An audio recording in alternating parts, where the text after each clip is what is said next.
ଏହି ଚ୍ୟାନେଲ କେବଳ ମନୋରଞ୍ଜନ ଉଦ୍ଦେଶ୍ୟ ପାଇଁ ଆମେ କୌଣସି ପ୍ରକାରର ଅସମ୍ମାନକୁ ଉତ୍ସାହିତ କରୁନାହୁଁ। ଯଦି ଆପଣ ଆମ ଚ୍ୟାନେଲରେ ନୂଆ ଆସିଛନ୍ତି ତେବେ ଆମ ଚ୍ୟାନେଲକୁ ସବସ୍କ୍ରାଇବ୍ କରିବାକୁ ଭୁଲନ୍ତୁ ନାହିଁ ଏବଂ ବେଲ୍ ଆଇକନ୍ ଉପରେ କ୍ଲିକ୍ କରନ୍ତୁ, ଯାହାଦ୍ୱାରା ଆପଣ ପ୍ରଥମେ ଆମର ସମସ୍ତ ନୂଆ କାହାଣୀ ଦେଖିପାରିବେ। ମୁଁ ଅରବିନ୍ଦ, ଆଜି ମୋ ଜୀବନର ଶେଷ ଦିନ। ହଁ, ବୋଧହୁଏ ମୁଁ ଆଜି ମରିବାକୁ ଯାଉଛି, କିନ୍ତୁ ମୁଁ ମୋର ମୃତ୍ୟୁର କାରଣ ଅଟେ।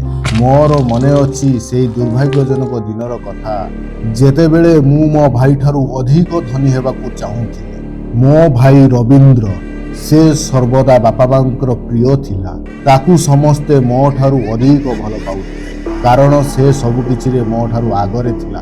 ଯେତେବେଳେ ଆମେ ବଡ଼ ହେଲୁ, ସେ ତାର ଶିକ୍ଷା ଦୀକ୍ଷାରେ ଜଣେ ସକ୍ସେସଫୁଲ ଇଞ୍ଜିନିୟର ହେଲା ଏବଂ ପ୍ରତ୍ୟେକ ଥର ମୁଁ ପରୀକ୍ଷାରେ ଫେଲ୍ ହେବା ପରେ ଗୋଟେ ଛୋଟ କାମଟେ କରିବା ଆରମ୍ଭ କରିଥିଲି। ମୁଁ ସବୁବେଳେ ତାର ପ୍ରଶଂସା ଶୁଣୁଥିଲି, ଯାହା ଫଳରେ ମୋ ଭିତରେ ରାଗର ନିଆଁ ସୃଷ୍ଟି ହେଉଥିଲା। ଦିନେ ବାପାଙ୍କ ବନ୍ଧୁ ବଦ୍ରି ଅଙ୍କଲ ଆମ ଘରକୁ ଆସିଲେ।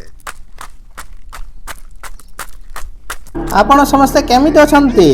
ହେ ଅରବିନ୍ଦ, ତୁମର କାମ କେମିତି ଚାଲିଛି? ତୁମେ ମଧ୍ୟ ତୁମ ଭାଇ ପରି ନୋଟ୍ ଛାପୁଛ କି ନାହିଁ? ନା, ସେ କିପରି ନୋଟ୍ ଛାପିବ? ସେ କୌଣସି ଜିନିଷରେ ରବୀନ୍ଦ୍ର ଠାରୁ ଆଗେଇଲାଣି।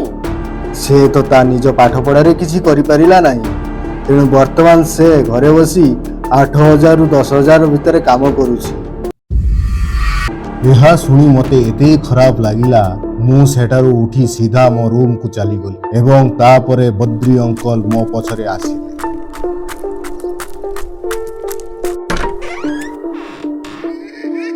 ଅରବିନ୍ଦ, କ'ଣ ହେଲା? ମୁଁ ଯାହା କହିଲି ତୁମକୁ ଖରାପ ଲାଗିଲା ବୋଧେ? ନା ନା ଅଙ୍କଲ, ମୋ ବାପା ଯାହା କହିଲେ ମୋତେ ଖରାପ ଲାଗିଲା। ମୁଁ ଜାଣେ ନାହିଁ, ସେ ମୋତେ ସବୁବେଳେ ମୋ ଭାଇ ସହିତ କାହିଁକି ତୁଳନା କରନ୍ତି। ମୋତେ ବହୁତ ଖରାପ ଲାଗୁଛି। ମୁଁ ସବୁବେଳେ ଚେଷ୍ଟା କରୁଥିଲି, କିନ୍ତୁ ମୁଁ ତାଙ୍କଠାରୁ କେବେ ବି ଭଲ କରିପାରିଲି ନାହିଁ। କୌଣସି ଅସୁବିଧା ନାହିଁ ଅରବିନ୍ଦ, ମୋ ପାଖରେ ଗୋଟେ ବାଟ ଅଛି। ଯଦି ମୁଁ ଯାହା କହିବି ତାହା ତମେ କରିବ, ତୁମ ଭାଇଠାରୁ ତମେ ଅଧିକ ଇନକମ୍ କରିପାରିବ। କ'ଣ, ମୋ ଭାଇଠାରୁ ଅଧିକ? ହଁ ଅବଶ୍ୟ, କିନ୍ତୁ ଏହି କାମ ଟିକେ କଷ୍ଟକର। ମୋତେ କୁହ, ତୁମେ କରିପାରିବ ନା? ହଁ ଅଙ୍କଲ, ମୁଁ ପ୍ରସ୍ତୁତ ଅଛି। ବର୍ତ୍ତମାନ ମୋତେ କୁହ। ସେ ମୋତେ କର୍ଣ୍ଣ ପିଶାଚିନୀଙ୍କ ଯାଦୁ ଶକ୍ତି ବିଷୟରେ କହିଥିଲେ ଏବଂ ମୋତେ ଏପରି ଗୋଟେ ମନ୍ତ୍ର ବିଷୟରେ କହିଲେ, ଯାହାଦ୍ୱାରା କର୍ଣ୍ଣ ପିଶାଚିନୀକୁ ବଶ କରିହେବ। ପ୍ରଥମେ ମୁଁ ଭୟଭୀତ ହୋଇଗଲି, କିନ୍ତୁ ଯେତେବେଳେ ବଦ୍ରି ଅଙ୍କଲ ମୋତେ ତାର ଚମତ୍କାର ବିଷୟରେ କହିଲେ, ମୁଁ ଭାବିଲି ଏହି ସୁଯୋଗକୁ ହାତଛଡ଼ା କରିବା ଉଚିତ ନୁହେଁ। ଏହା 11 ଦିନର ତପସ୍ୟା। ସେଇ 11 ଦିନ ଯାଏଁ ତୁମକୁ ଗୋଟେ ସିନ୍ଦୁର ଥାଳିରେ ତ୍ରିଶୂଳ ଚିହ୍ନ କରି ଘିଅର ଦୀପ ଜାଳି ତାର ପୂଜା ଅର୍ଚ୍ଚନା କରିବାକୁ ପଡ଼ିବ, ତାହା ବି ତ୍ରିକାଳଦର୍ଶୀ ମନ୍ତ୍ର ସହିତ। ତୁମକୁ ସେଇ 11 ଦିନ ଯାଏଁ କେବଳ କଳା ପୋଷାକ ପିନ୍ଧିବାକୁ ପଡ଼ିବ। କିନ୍ତୁ ଗୋଟିଏ କଥା ମନେ ରଖିଥିବ, ଯଦି ତୁମେ ଏହି ସବୁ କଥା ନ ମାନ, ତେବେ ସେ ପିଶାଚିନୀ ନିଜ ଶିଷ୍ୟକୁ ଖାଇଯାଏ।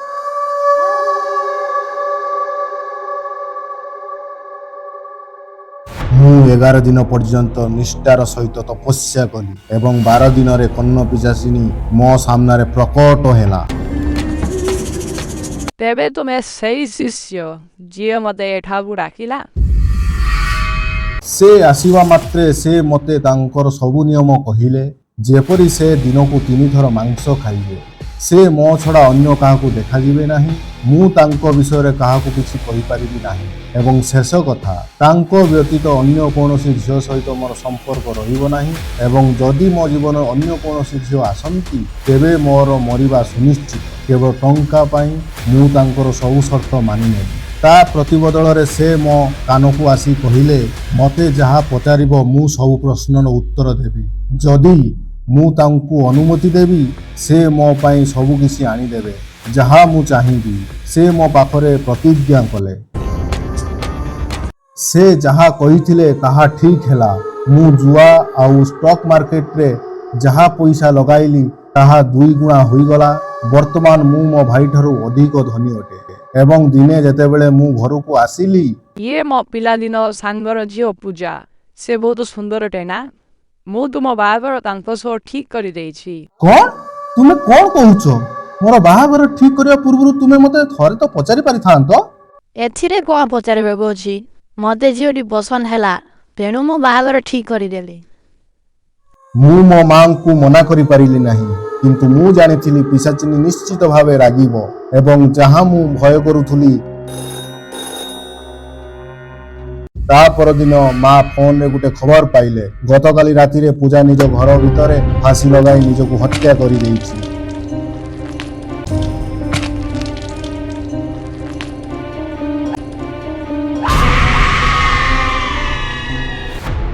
ସେଦିନ ମୁଁ ପିଶାଚିନୀର ରାଗକୁ ଅନୁଭବ କଲି, କିନ୍ତୁ ମୋ ମା ମୋତେ ବିବାହ କରିବାକୁ ବାଧ୍ୟ କରୁଥିଲେ ଏବଂ ଦିନେ ସେ ମୋତେ ନିଜ ପସନ୍ଦର ଝିଅ ସହ ବାହାଘର କରିଦେଲେ, ଯାହାର ନାଁ ଥିଲା ମୀରା। କିନ୍ତୁ ପିଶାଚିନୀ ରାଗରେ ଲାଲ ଲାଲ ହୋଇଗଲା, କିନ୍ତୁ ମୁଁ ତାଙ୍କୁ ପ୍ରତିଶ୍ରୁତି ଦେଲି ମୁଁ ମୋ ସ୍ତ୍ରୀ ପାଖକୁ କେବେ ବି ଯିବି ନାହିଁ, ତେଣୁ ସେ ତାଙ୍କର କିଛି କ୍ଷତି ନ କରୁ। ବିବାହର ପ୍ରଥମ ରାତିରେ ମୁଁ ମୀରାଙ୍କୁ ଗୋଟିଏ ଅଲଗା ରୁମ୍ ଦେଇଦେଲି ଏବଂ ମୁଁ ତାଙ୍କ ସହ ଜମାରୁ କଥାବାର୍ତ୍ତା କଲି ନାହିଁ। ମୋତେ ତାଙ୍କୁ ଚାହିଁବାକୁ ବି ଡର ଲାଗୁଥିଲା, କାରଣ ପିଶାଚିନୀ ସବୁବେଳେ ମୋ ସହିତ ରହୁଥିଲା। କିନ୍ତୁ ଦିନେ ମୀରା ମୋ କଥା ଶୁଣିଲା ନାହିଁ। ସେ ମୋ ରୁମ୍ରେ ରହିବାକୁ ଜିଦ୍ କରିଲା ଏବଂ ଭୁଲରେ ସେ ମୋ ନିକଟତର ହୋଇଗଲା। ପିଶାଚିନୀ ସବୁ ଦେଖୁଥିଲା, ସେ ମୋତେ କିଛି କହିଲା ନାହିଁ। କିନ୍ତୁ ପରଦିନ ଯେତେବେଳେ ମୁଁ କାମରୁ ବାହାରକୁ ଗଲି, ମୀରା ଘରେ ଏକୁଟିଆ ଥାଏ।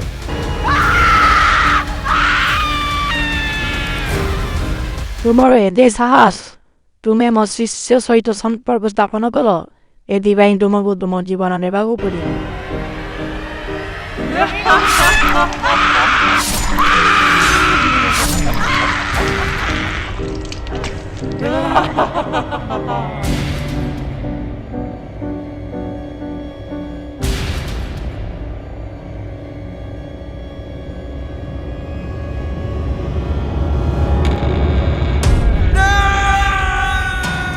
हे भगवान, ये कौन ହେଲା? ये କିଏ କଲା? ଏହା ମୁଁ କଲି। ମୁଁ ତୁମକୁ କହିଥିଲି ନା, ଯେମିତି କୌଣସି ଝିଅ ସହ ତୁମର ରିଲେସନ୍ ରହିବ ନାହିଁ, କିନ୍ତୁ ତଥାପି ତୁମେ ତାଙ୍କ ନିକଟତର ହେବାକୁ କେମିତି ସାହସ କଲ? ତୁମେ ଯାହା କଲ ଠିକ କଲ ନାହିଁ। ତୁମକୁ ଗୋଟେ ଶିକ୍ଷା ଦେବାକୁ ପଡ଼ିବ। ପିଶାଚିନୀରୁ କେମିତି ମୁକ୍ତି ପାଇହେବ ମୋତେ ବଦ୍ରୀ ଅଙ୍କଲ କହିଛନ୍ତି। ବର୍ତ୍ତମାନ ଦେଖ ମୁଁ ତୁମକୁ କିପରି ବିନାଶ କରୁଛି। ଆରେ ବନ୍ଦ କର।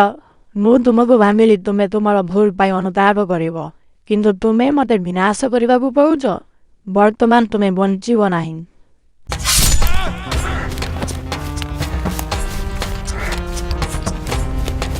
ତେଣୁ ଏହା ମୋର କାହାଣୀ ଥିଲା ଏବଂ ବର୍ତ୍ତମାନ ମୁଁ ଜାଣେ ସେ ମୋତେ ମାରିଦେବ। ଆଜି ମୋର ମୃତ୍ୟୁ ସୁନିଶ୍ଚିତ।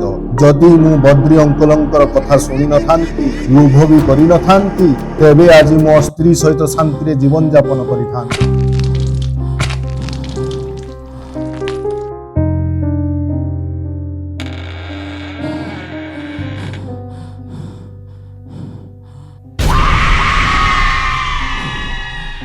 फ्रेंड्स, जदि तुमको ये कहानी पसंद लगी तेबे आम चैनल को सब्सक्राइब करंतु, ए वीडियोटी को लाइक करंतु। यही वीडियोटी आपको केमिति लागिला आपण कमेंट माध्यम रे आपणकर मंतव्य प्रदान करंतु।